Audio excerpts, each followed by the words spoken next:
define density or what is density of liquids. The density of liquid depend upon its mass per unit volume.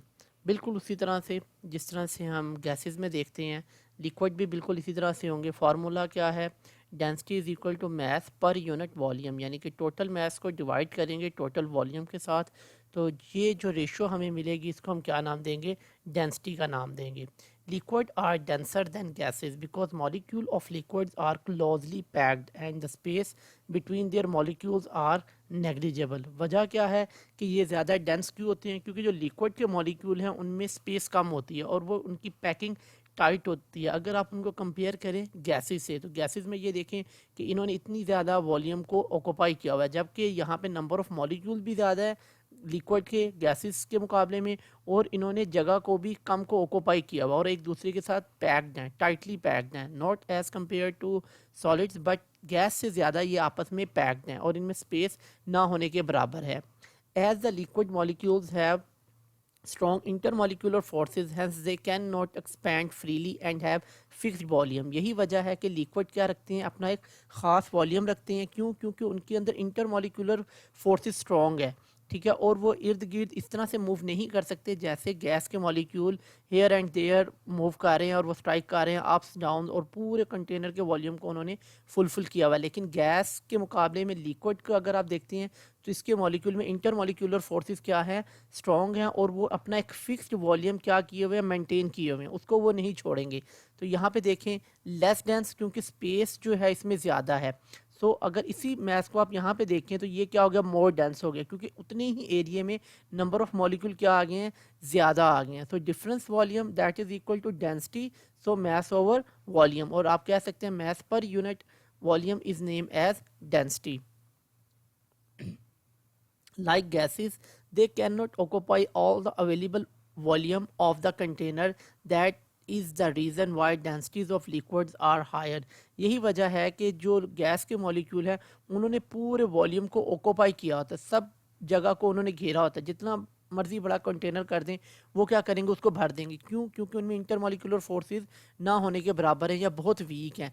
तो molecule क्या कह रहते हैं? एक दूसरे से दूर दूर रहते हैं, और जिस भी कंटेनर में आप उनको डालेंगे वो पूरे के वॉल्यूम को भर देंगे. जबकि लिक्विड के मामले में क्या होगा?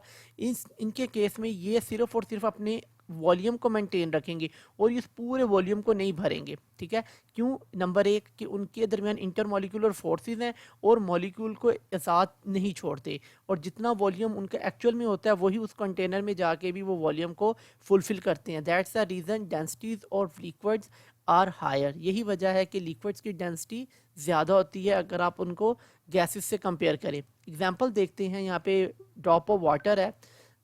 Density of water is 1 gram centimeter per cube, while that of air is 0.01 gram centimeter per cube. That is the reason why drop of rainfall downward. अगर आप देखें तो ये एक पानी का कतरा है, ठीक है, जैसे बारिश में ये ड्रॉप्स क्या होते हैं? ये नीचे की तरफ गिरते हैं, ठीक है. अब उसमें हो क्या रहा है एक्चुअली में कि इनकी डेंसिटी जो है इस एक पानी के कतरे की ज़्यादा है. किससे? एयर से. तो इसकी है 1.0 ग्राम पर सेंटीमीटर क्यूब, जबकि अगर आप एयर की देखें जिसमें से इसने आना है उसकी कितनी है? 0.001 ग्राम. तो इसका मतलब क्या होगा कि पानी भारी हो गया और हवा हल्की होगी. यही वजह है कि जब ये कन्वर्ट होते हैं vapours into droplets of water, तो ये क्या करते हैं? बारिश की शक्ल में, कतरों की शक्ल में नीचे गिरना शुरू कर देते हैं और बारिश बरसती है. The densities of the liquids are also vary. अब लिक्विड्स की आपस में भी डेंसिटी चेंज होती है. अब ये नहीं कह सकते कि तमाम लिक्विड की डेंसिटी एक जैसी है. नहीं, लिक्विड्स की डेंसिटी आपस में वेरी कर रही है, यानी कि बदल रही है, चेंज हो रही है. तमाम लिक्विड एक जैसे नहीं है. रीज़न हमें पता है उनकी, क्योंकि इंटरमोलिकुलर फोर्सेस है, उनके एटम साइज़ हैं, उनके मॉलिक्यूल्स की फॉर्मेशन है, बॉन्डिंग है उनमें. तो ये तमाम चीज़ें क्या करती है? एक लिक्विड को दूसरे लिक्विड से फ़र्क में और वेरी आ जाती है उनकी नेचर में.